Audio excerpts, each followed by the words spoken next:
Welcome to the Brain Gain Youngstown Leadership Series podcast. Each week, we'll learn from leaders who are driving change and making an impact. Now here's your host, the CEO of the Youngstown Publishing Company, Jeff Leo Herman.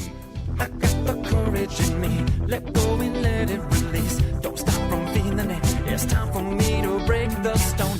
So I hope you're ready for a wild ride, because today's podcast was just simply a lot of fun. I would love to introduce today on the Brain Gain Youngstown Leadership Series podcast, Mr. Terrill Vidale. He and I had such a great time. He's an amazing guest, an amazing person. He shares the role of faith in all that he does and how he got his start. And we went a little long today, probably about 45 minutes, but we barely scratched the surface. So without further ado, please listen to Mr. Terrill Vidale.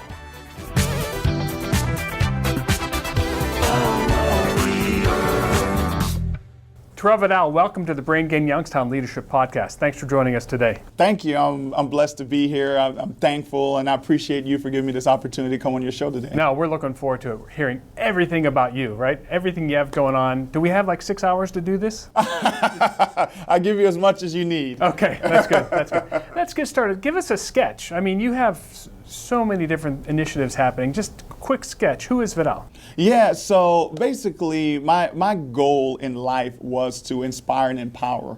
So when I was growing up, that's something that was really big for me, because I always look for inspiration. And that's what I love when I came into your office. You have all this inspirational quotes, and cause that's what I feed off of. I always say inspiration is like breathing or bathing. Right. You need it every day. Absolutely. You need it every day. Right. So the thing is that with me, I started with Too Deep Entertainment. I'm very big on God, and to God be the glory for everything that He has allowed me to do. So that's how I came out with Too Deep Entertainment, where I got it from Footprints in the Sand. When you've seen, two sets of footprints, it's you and God. When you see one set of footprints, that's when God carried you. Where you're never by yourself, God's always with you, so you're always too deep. Right. So yeah, so it's God and I and everything I do. I got goosebumps already. We just got started. Yeah, so, with Too Deep Entertainment, and everything that I've done always been a spiral of that. So, 4 or 5 years ago, I wanted to have a headquarters. I wanted to have something to call my own. And that's kind of how Too Deep Estates got birthed. Because I said, hey, I need somewhere where I could pretty much put my anchor down and say, right, this is mine. And also building towards the future. So that's how that came about. Then I said, you know what? I want to look to do other things. I want to find other things to invest in. So that's where GAI came from. And GAI stands for God and I. Okay. I see a theme, right? Yeah, right, so right. Literally God is involved in everything that I do. All my buildings have "To God Be the Glory" on it, because it's not mine. It's really for Him and His purpose. So basically everything that I do have Him centered around it. The names is centered around it. So, that's really my true inspiration, is to fulfill my purpose and why He put me on this earth. And there's ups and downs in everyone's life, right? Absolutely. But in your down times, you have, like you said, Too Deep, always with you. Yeah, God's always with you. Yeah, and that's because the thing is that, when you, as an entrepreneur, and when I first started out in this business, starting an entertainment in Youngstown, Ohio, everybody was against it. Right. Oh, yeah. You're crazy. Right. That doesn't make sense. Why would you do that? You need to be in LA. You need to be in New York. You need to be in Miami.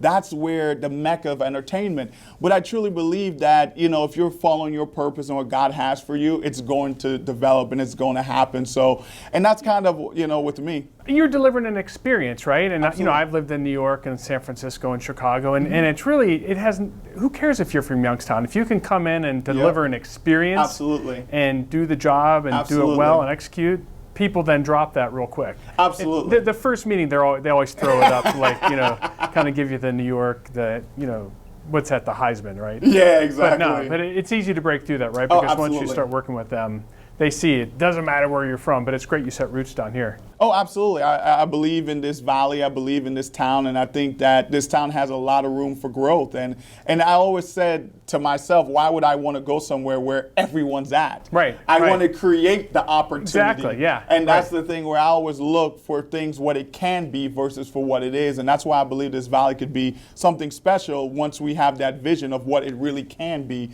And that's why you have, great people on your show. That's why you invite, because there's so many. I mean, when I look at your list now, I mean, it's amazing people, and it's going to continue to grow. Right. And a lot of people don't even know that, there's so much opportunity here. Right. And you help us change the narrative, right? Because positive stories, you've operated on a national, if not global level, and you chose Youngstown to set your roots down here. Which Absolutely. Is fantastic. And it kind of makes me laugh. A lot of people ask me that when I go to LA or wherever. They said, where? Yeah. Why? Yeah. And, I think that in this valley, I went to Ursuline High School. My grad at Ursuline. I went to parochial school. My wife went to Hiram. So a lot of things here, I just really believe that you could raise a great family here. Right. You can have a good living here. Right. It has great neighborhoods here. A lot of people always have this negative notion that, but until you come, to the valley, when you look at it, you're like, oh, wow, there's so many people came here from other places and said, man, I thought this was totally different. Right. Yeah, it's on them, not right? So, Absolutely. So when you were at Ursuline, what did you aspire to do? So did you know, say when you were in high school or even middle school, I'm doing the entertainment industry, I want to be an entrepreneur, I want to, basically have my hands in a lot of pots? Like, what were you thinking back then? Back then, actually, none of the above, which is kind of crazy how that happened. Actually, I wanted to be a pilot. A pilot? Yeah, I wanted to be a pilot from the day I was born. I was big into SWAT cats, and I wanted to be a fighter pilot. I was watching Top Gun every day. Oh, no way. Yeah, I was big on Top Gun with Tom Cruise, and I was like, that's going to be me. And, that's what I set it out to do, was to be a pilot. And I was going to go to Embry-Riddle, which is an aviation school. And what happened is that I was playing sports and things like that. And I said, okay, Embry-Riddle didn't have sports. And also, they didn't really do sports scholarships. And with me, I had very humble beginnings. When I was growing up, I'm a product of the Beatitude House. I don't know if you're familiar with the Beatitude House. Absolutely, yeah. Yeah, which is a homeless shelter for mothers and their children, where I lived there for 3 years with my mother. So I didn't really come from money, which I didn't come from money at all. Right. And so basically I was looking for an opportunity. So that's kind of why I didn't end up going that route. So one of my mentors when I was a senior in college, senior in high school at Ursuline, he gave me a book actually called Rich Dad, Poor Dad, and it changed my life. Right. And that's how I ended up being an entrepreneur, is because of that book. And then from Rich Dad, Poor Dad, I started reading the Cash Flow Quadrant. Robert Kiyosaki. Robert Kiyosaki, yep. Yeah. I read that. That's a good book. Oh, it changed my life. Take matters into your own hands, Absolutely. You had a rich dad and a poor dad. Right. So do you still aspire to be a pilot? I mean, is aviation in your blood? I'm just curious about that. Well, it's kind of funny. I always said I'm going to go out and get my aviation license, but maybe sometime down the road, where I got so many things going on right now. So maybe, 20, 30 years from now, when things kind of settle down and things like that, then I may take a look at it. But right now, every day I'm hustling. Get a shot of that, Steve.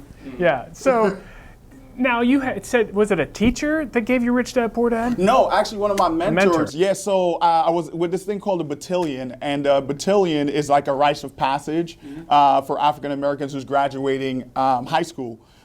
So we went and we had different actual teachers or mentors. So we had one in healthcare, one in business, one in politics, things like that. So I went and he gave everyone the book for free. And so then I read it, and then pretty much we connected, and he kind of mentored me along the way. And Pastor Simon, he also mentored me a lot. That's how I got started in the faith. It was because of him. Okay. Because like I said, my dad. Long story with that whole story, but then, with my mom living at the Beatitude House, I grew up with Reverend Simon. Right. So growing up in that house, I was going to church every day. Right. So I was going to church every day. That's kind of laid my foundation. And so he mentored me as far as morals, values, things like that. And then, I just kind of kept going, and it just started evolving. So when I was 18, I started reading all these books. And a lot of people always say, hey, you're 33 now. How did you accomplish all this already? Well, a lot of people don't understand. I've been watering these seeds since I was 17 years old, feeding my soul, feeding myself with this education. So, because I started just reading, and then I read more. And personal development is what I believe changes your mentality. So I looked at things and viewed things differently maybe than before. Is there a personal development coach that you look up to, one that you follow specifically? Because there's a range, right? You have the Tony Robbins, Tim Ferriss. I mean, you have a lot of different people. Who's the guy out of Detroit? Eric. Preacher Eric. He's out of Detroit, and he told the story about holding, if you want to breathe. Eric Thomas. Eric Thomas, right. Yeah, I know exactly who you're talking about. Yeah, Eric is cool. Yeah, but no, I do follow a lot of those guys. I'm kind of, to be honest with you, I'm a melting pot. I kind of listen to everybody, and I kind of, I like this. Oh, okay, I like that. So, but yeah, I like tons of people. Like Grant Cardone is cool. So he's kind of like in your face. It's funny. I have a white shirt, and I call it my tired or missing sales shirt. Oh, really? So, because he always has a white shirt in his videos, sleeves rolled up. He is over the top. That's what I'm saying. He's like in your face. He's like aggressive, and he's the guy that you're like, okay, maybe we could sell that way, but nah, dial it back. Everyone has a different taste. Yeah, right. So it all depends on what you like. So I kind of listen to everybody. Exactly. I kind of listen to everybody. Okay. Absolutely. Yeah.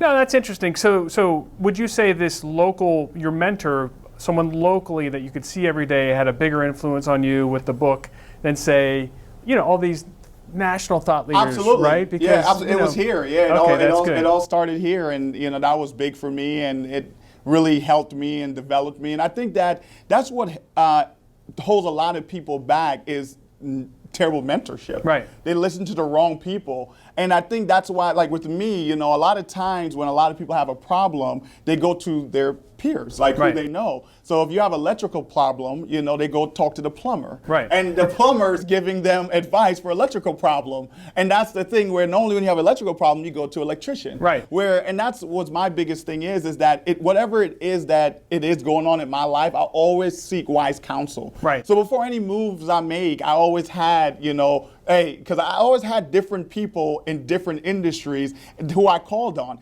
And some people feel like, with me, I know the person who thinks they know it all knows nothing. So I knew that I didn't know enough about that particular subject. So I always wanted to learn more about real estate or entertainment or whatever it is. Everyone receptive? Like, how did you approach them? Were they receptive to help you, or did it take time? It's kind of crazy, and I always say God set it up. I don't know how else to say it, because I was actually a partner youth kid as well. Right. I don't know if you know what the partner youth is, but basically it's a program at the downtown YMCA, right here, Central YMCA, where they help and sponsor memberships for underprivileged kids.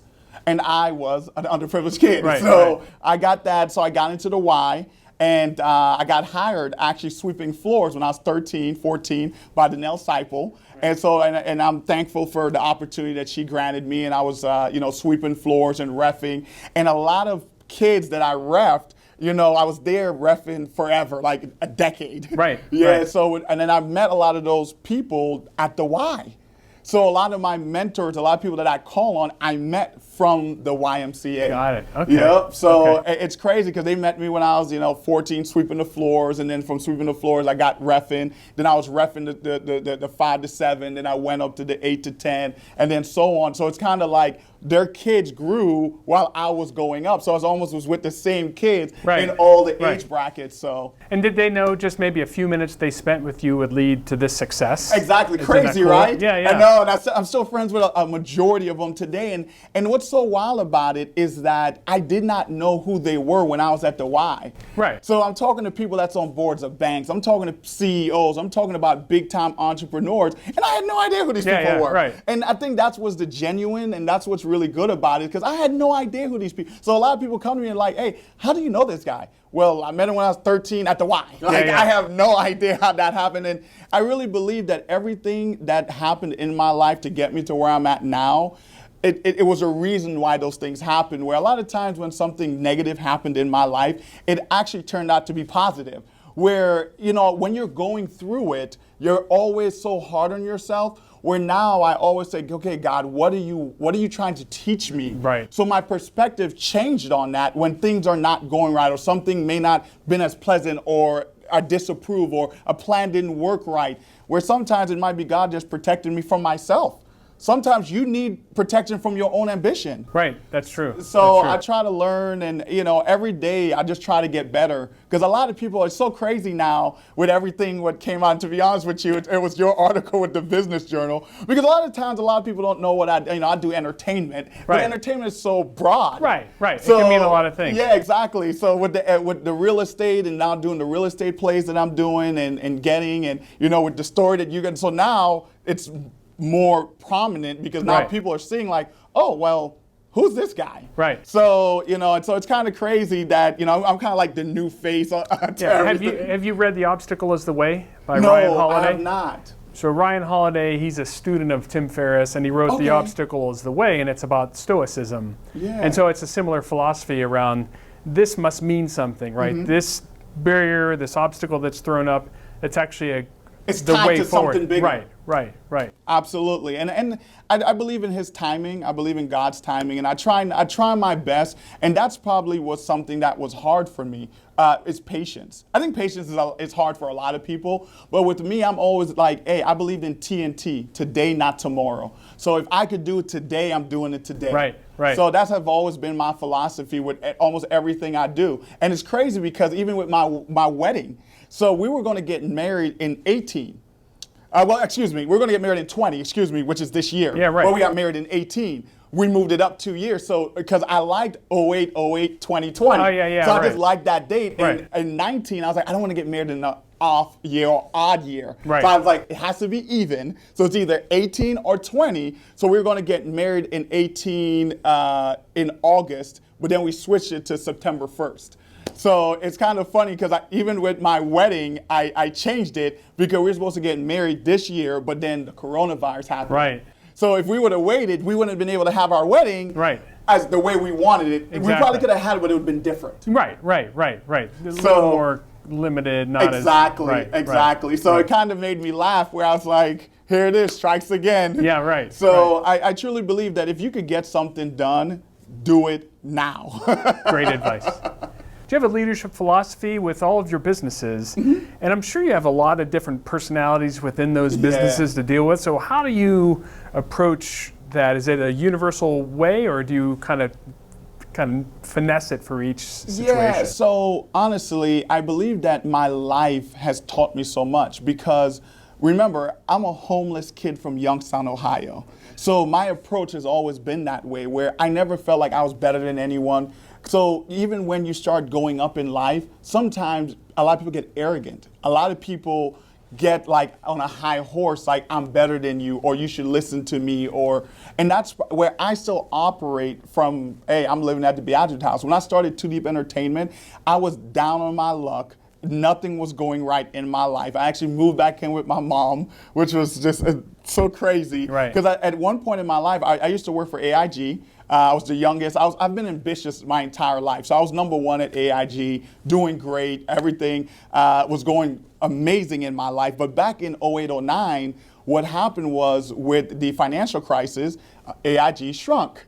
A lot of people got laid off. Right. But back then, remember, I was only 22 years old. Right. So I was the first one because I had no seniority. Right. So it went from everything was great. I was living downtown, driving a great car. I mean, it was just everything was going right. In a matter of 60 days, my life was upside down. Yeah, and you know, I'm back at my mom. So I was actually in my sister's bedroom, and a lot of people seen the shots of when Too Deep got started was actually in my sister's bedroom. That was my office, and people used to make fun of me. Actually, my family used to make fun of me because I used to say, "Hey, I'm in my office," and they said, "You're in your bedroom." Right. Yeah. But hey, no, it's important though, right? Like you said, you got to put yourself in the place. Absolutely. So, you know, I'm one of those people where, and I think that's why I'm able to connect with so many people, because it doesn't matter which part you are in your life. I was there at one point in my life. Right. So you can still identify with I can still identify with everyone, talk to everyone. And I think that's really a blessing from God is that, I talk to the CEO the same way I talk to the janitor. Right. And also I swept floors, I cleaned toilets, I cut grass, I raked leaves, I washed cars. I did all of those things. So I never looked down on any of those jobs because those jobs have a purpose because at one point I was that guy. Right. So it makes me laugh now, when I see things and, I'll go and I'll help out or I'll see a person because I truly believe that everyone needs someone to brighten their day. Right. So, people see me, so I'll go in and say you stop at a rest stop and you'll see someone cleaning and I just go and talk to the guy. Right. Because a lot of people, and one time I actually just did it coming back from Cleveland and he looked at me like I was crazy. Because, everyone's going in and out, and it was kind of like the guy was like invisible. Yeah, because no one's talking to the guy. They're just going with their, because it's a rest stop. Right. So. But, I'm talking to him, so he looked at me like I was crazy because it's like, are you talking to me? Yeah. And I'm like, yes, I'm talking to you. Yeah, right. So it was just kind of crazy because he's just not accustomed to maybe people talking to him. So, I just truly believe that in life, it doesn't matter the person. I kind of talk to them. Be and a meet source them of where they're at. inspiration, right? Exactly. And entrepreneurship's AIG, huge company. Absolutely. Out of your control. Absolutely. And entrepreneurship, it's a wild ride, but it's in your control, right? Absolutely. Absolutely. And to be honest with you, I tried to figure out what I wanted to do. Right. Because going through that process, you kind of figure it out. Because it's funny because, it took me 10 years to become an overnight success, you know? Absolutely. And it's so, and it makes me laugh now because a lot of people see, but I've been at this a long time. So to what you're saying is when I first started, it was a lot of downs. It took me forever. I went a long time not making any money because you have to prove yourself. It's not like I had this laundry list or this big resume or I didn't have any of that stuff. Right. So when I first started, it was just straight, hey, I'm going to do it. And you're nervous. You're scared. That's what holds a lot of people back from entrepreneurship is fear. Right. Was it your faith that got you through it, or was it just the belief in yourself, or how did you overcome the fear? Because you're right, fear. A lot of people are afraid to just do it. Absolutely. You just got to jump in, right? You Absolutely. just got to get going. You can't wait Absolutely. for the invitation, right? You just got to go. So how did you overcome that fear? Honestly, through a lot of reading, a lot of prayer, because I truly believe that I couldn't do it by myself, hence too deep. God was always with me. But on my downlays, I tried not to get too low on the bad times and not too high on the high times. Right. And when you kind of try to stay in the even keel, you're not so emotional because when your emotions run high, your intelligence run low. Right. So I try my best not to get so emotionally involved in whatever it is. Because a lot of people, where I believe in the law of averages, the law of attraction. The average, it's just real as gravity. It's going to happen. So even if you're that bad, you're not going to just strike out every time. Right. So I knew that I wasn't that good. So that means I got to talk to 100 to get 3. Right. So that's how I looked at it was, some people could talk to 10 and get 3. I might have to talk to 50 to get 3. But some people stop at 5. And that's what hinders a lot of entrepreneurs is that they stop before they even get going. Right. So with me, I always tell people, get your nose up. And they're like, what do you mean get your nose up? I tell people, go get a ton of no's. Go out and get 300 no's. Right. Yeah. So that's how I did it. I looked at it as, you know what? Hey, so when I talk to some mentees now, and I tell them, you need to go say a kumbaya and get okay with being told no. Right. And that's what holds it's a lot. Resilience. They're scared of a no. Right. And it's so crazy. No, it doesn't hurt you. Right. It's not personal, right? I mean, it's just yet another, Another check mark. That's how you got to look at it. Right. Somebody, when I always say, it's a learning opportunity. Absolutely. Keep moving. Right? Absolutely. So, hey, I just say get accustomed to being told no. When you get accustomed to the no, you become where it's almost like you don't really care anymore to the point because it's like, hey, my job is just here to show you what I'm doing, what it's about. And hey, it's okay. It could be a problem that they have, right?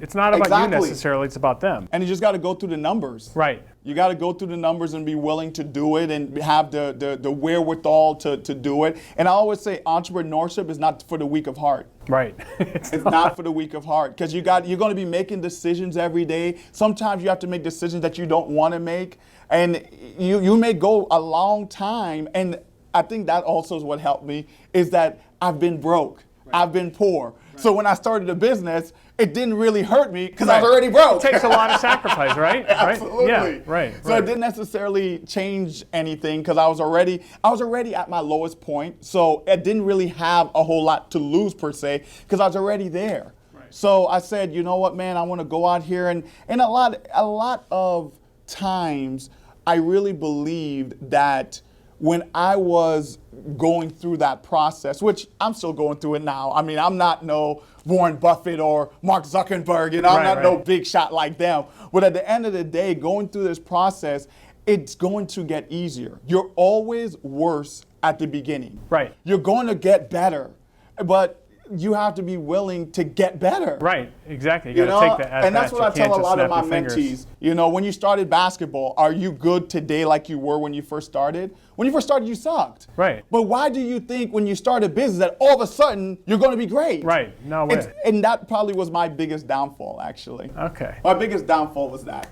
Well, and so that's a great segue. We're going to talk about learning opportunities, otherwise known as leadership mistakes. Yeah. But first, we have to thank our sponsors. The Brain Gain is a collaborative effort, and we'd like to thank the headlining members of the coalition, including Sweeney Chevrolet Buick GMC, the Moransky Companies, and the Mahoning Valley Manufacturers Coalition.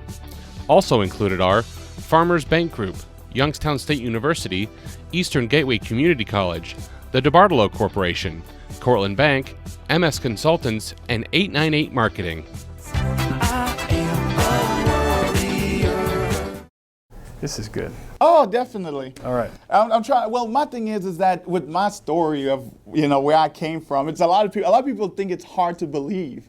And I'm like, you know, because in 2015, I was the poster child for the Beatitude House, because they put up the billboard for the wine tasting. Yeah, my face was on the board. Oh, no way. So it makes me laugh, you know. Yeah. So a lot of people are like, no way you stay at the Beatitude, no way, like, yes way, that was me. And you know, I talk to Partner Youth, because a lot of times, you know, people donate money to a particular cause, but normally you don't see a face. Right. So right. I tell her, so when I was, you know, going through my speech, if you want to say, is that I'm that face that you were supporting over the past, you know. Right. It personalizes it. Exactly. They can see literally the impact that has been made, and the positive gains and the positive outcomes that have happened. And there's so many other Terrills out there, you know. I'm not the only Terrill. There's so Right. many others out there. And that's kind of why I'm creating this credit union, and I want to touch on that too. No, let's get into it right now. So you're providing financial support? Yeah, so basically it's a faith-based credit union that I'm really focused on getting started within the next 6 to 8 months, because we need a mechanism to help people with financial literacy. Right. The number one thing I think holds or hinders people back is finances and the education of finances. If you understand how money works and how money operates, then you could get further ahead and better your life. Because a lot of people think, I need to make more money. It's not that you need to make more money, you need to stop wasting the money you have. Right, exactly. There's the ratio, live within your means. Yeah, yeah, right. Absolutely. So, and that's something that we want to start, you know, different classes. And a lot of times, a lot of people already messed up. So say you're 30, 35, but no one taught you. When you were 18, when you were in college, you messed up your credit, you got on check systems. Now here you are where you're like now paying the price for something you did 10 years ago. Right. And nobody wants to give you an opportunity. So we got that low income designation to try to help those individuals become bankable again. Where we're not going to have all the answers. We still need mainstream banks like a Huntington or Cortland or whoever it may be. You know, Premier, we still need those banks, but at the end of the day, we are like that stepping stone to get them back in the door.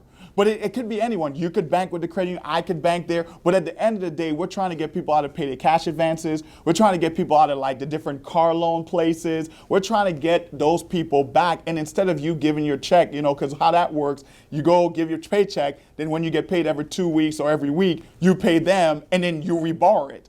So, but then it becomes a vicious cycle, right. And now it's hard to get out of.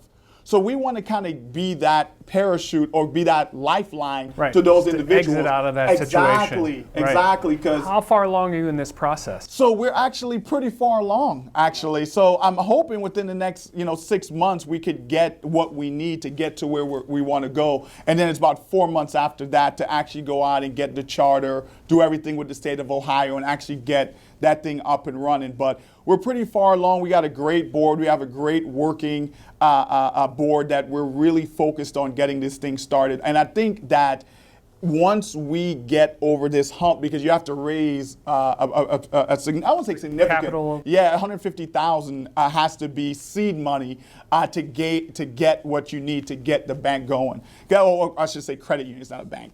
But yeah, and that's kind of something that we're focused on and we're working towards to get that started. So I've been talking to some different foundations and some different people to donate. And actually, I started a campaign online. And Yeah, I heard Netflix actually set aside money for community banks. Will you be able to tap funds? yeah, and those are all things that I'm trying to get into too. Like Bank of America, I said they're going to do $1 billion. Netflix, Facebook, all those different people. So yeah, because the end goal in how I approach things is I want a little from a lot.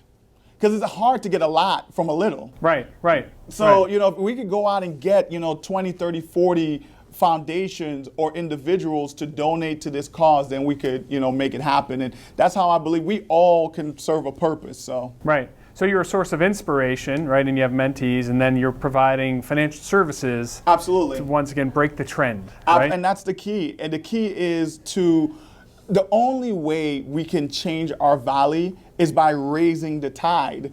The rising tide raises all ships, right? So, and that's the thing. So I'm focused on the tide. Right. Right. So that's the thing, because it's too hard to get individuals. Because I've learned that the hard way, because I'm only one guy. You're only one person. How do we serve the masses? Right. We need a system to serve them. So that's why this credit union is so important. Yeah, that's a big lever you can pull to provide the support that's needed. Absolutely. And that's the thing, what's really, important to me is to try to get this tide or this service to all these different individual people and try to raise all their knowledge in finances. And then guess what? Now you're able to do more. Right. There are going to be more businesses. There are Right. going to be more people doing more things that's going to help the economy and now, the local economy, Right. and be able to get that up and running. So that's kind of my main focus now is that. Because I tried so many different things and you're one person. It's Right. impossible. Right. No, you're right. I mean, it's spinning a lot of plates, but what do they say, the biggest impact items that you can initiate and accomplish? And this is a major impact item if you could Absolutely. solve this problem of just this debt cycle that's happened. Absolutely. Yeah, financially. So that's something that I'm really focused on and something that I want to launch here relatively soon. So a lot of people's probably going to get tired of me hearing Right. it or me saying it and things like that. Because when when you want to start something, you have to be that light. You have Right. to be kind of like that champion Right. of talking about it over and over. And also, a lot of people kind of just get, oh, here he comes again. You Yeah, know? right. But until it gets started and people actually see it, and that's the thing. Sometimes, seeing is believing. So it's almost like you have to create it for people to believe in it. Right. What else does our regional economy need? Like, what else do you think we need? You can't do it all yourself, right? Yeah. And it takes a collaborative effort. Absolutely. So do you spot other things that we could be doing as a community to boost our economy and more inclusive, be more inclusive of everyone? Absolutely. I think there's a couple things. The three things to me that's important is, one, you have to have economic development. You got to have it in any state, any city. For them to grow, you have to have economic development. Right. The second thing is you have to have a diverse workforce. Right. Because I believe a lot of times we have a lot of diversity, but in the wrong positions. And when I say that is that I always say, like, when I see something come out, right, and then all of a sudden they get all this backlash and then they retract it, I always say, I bet you they weren't someone of diversity at that table, because they would have said, don't do this. Right. But they didn't have anyone at the table to say, don't do it. So there was no ill intent. They just literally had no idea. Yeah, I mean, so sometimes I've seen that happens. too. Absolutely. Yeah, you've 'Cause seen you don't great know. initiatives. Everyone's Right. culture is different. Right. Everyone's perception is different. Right. So unless you have a diverse group at the table, you don't know how everyone's going to perceive what you're doing. Right. Where your cause could be great, but your execution could be terrible. Right. No, that's true. That's a good way to put it. Yeah, so, and I really believe that's the second thing that's really important is that we got to have economic development. Two, we have to have diversity in the right places. Because I'm tired of hearing people, oh, we have diversity. And then you open it, and it's like, this is not diversity. Yeah, right, yeah. But I love when people say, oh, we're very diverse. This is not diverse. Yeah, right. So that's right. the second thing. And the third thing that's very, very crucial is education. I feel like a lot of times people get hired, but the training, if we're not training our workforce, if we're not training and actually educating and developing.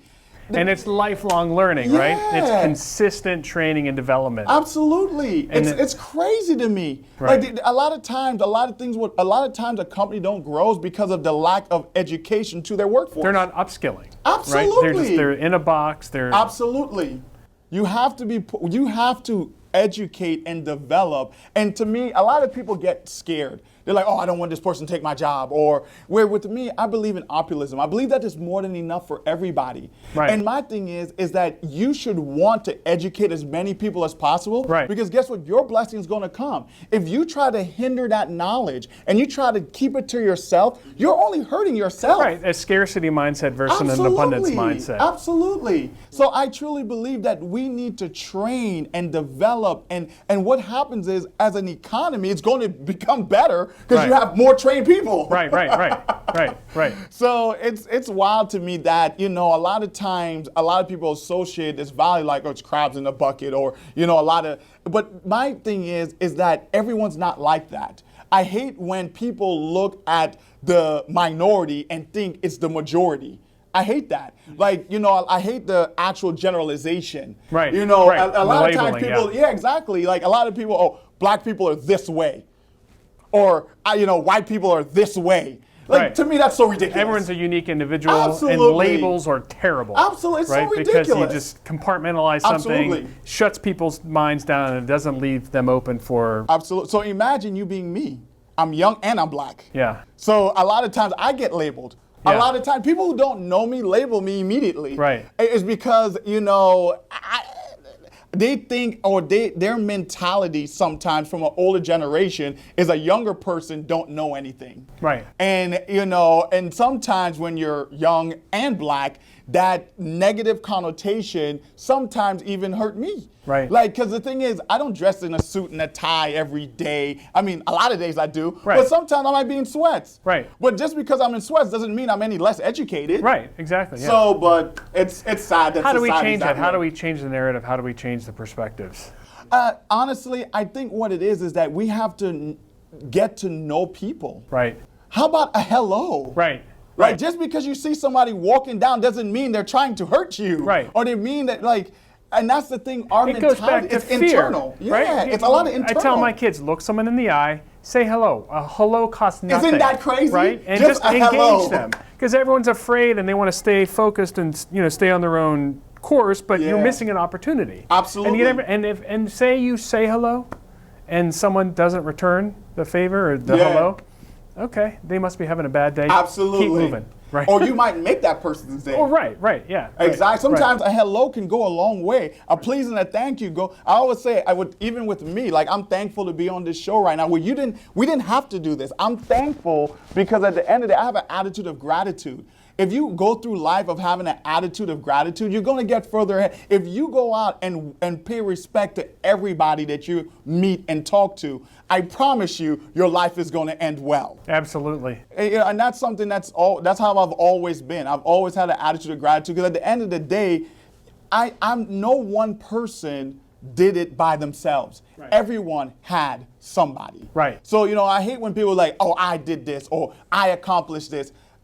You sound ridiculous. Yeah, exactly. Somebody helped you. Right. Whether it's through a mentor, whether through a relationship, whether someone along the way cultivated and got you where you're at. So I've always had that attitude to say, hey, you know what? I know I didn't do it by myself. Like I shared with you, I've always was seeking wise counsel in anything I did. Right. Because I know that there's someone better than me in this subject or in this industry. I feel like we do need the 6 hours, right? I feel like, no, we probably should wrap it up. This is part 1. I mean, I feel like we're going to have parts 2, 3, 4, 5, and 6, right? Because we've just scratched the surface here. But you've been an amazing, you're a source of inspiration, you're making things happen, you're helping the community, financial services. I mean, really breaking the cycle, breaking the trends. Yeah, and this is something that I would say as far as I want people to know that everything takes time. Right. Nothing, because a lot of times people see me now and they come to me and talk to me, and I always say, hey, you are where you are for a reason. Like, stop trying to, because with me, I think that was my biggest downfall, is that I wanted it to come quicker. Like, why is this not happening? I thought where I'm at now, I thought I'd been here 4 or 5 years ago. But that was my biggest downfall, is that I was my worst critic. I was beating myself up. So at the end, God has you in your position for a reason. Now, I'm not saying don't get better, don't want to become ambitious, but what I'm saying is that take it in stride. You're at, because I know that if I would have gotten what I have now 5, 6 years ago, I'd have messed it up. Right. I wasn't prepared. So you are not prepared for your blessing right now. So just take that and say, hey, you know what? I need to get prepared for my blessing. Right. And I'm going to go forward and go forward in this path. So that's kind of something that's really big for me. And I wanted to touch on that, because a lot of people's calling me now because they're like, how did you do it so fast? I'm like, it's been like 20 years. Right. What are you talking about fast? Right. I've been sweeping floors since I was 13. I'm 33 now. Yeah. It's been 20 years. So it took 20 years to become an overnight success. There you go. All right, well, we thank you so much for your time today, Terrill. It was I appreciate amazing. it. You're coming back for definitely parts 3, 4, and 5 for sure. Well, anything for you, Jeff. All right, thank you very much. Thank you. We enjoyed it today. Absolutely. Praise the Lord. Before we go, I'd like to thank members of the Brain Gain Coalition, especially our great sponsors. Without them, none of this would be possible. So a big thank you goes to Sweeney Chevrolet Buick GMC, the Moransky Companies, and the Mahoning Valley Manufacturers Coalition. Thanks so much for their support. And also, please follow, like, and subscribe to this series on your favorite podcast player. And if you have any questions, just go ahead and connect with me on LinkedIn, one of my favorite places. You can find me over there at Jeff Leo Herman, and send me a message. I will see you next time. I'm growing up in this life, and to the human that I need to be, I know that I am not alone. I'm brave, I got what it takes.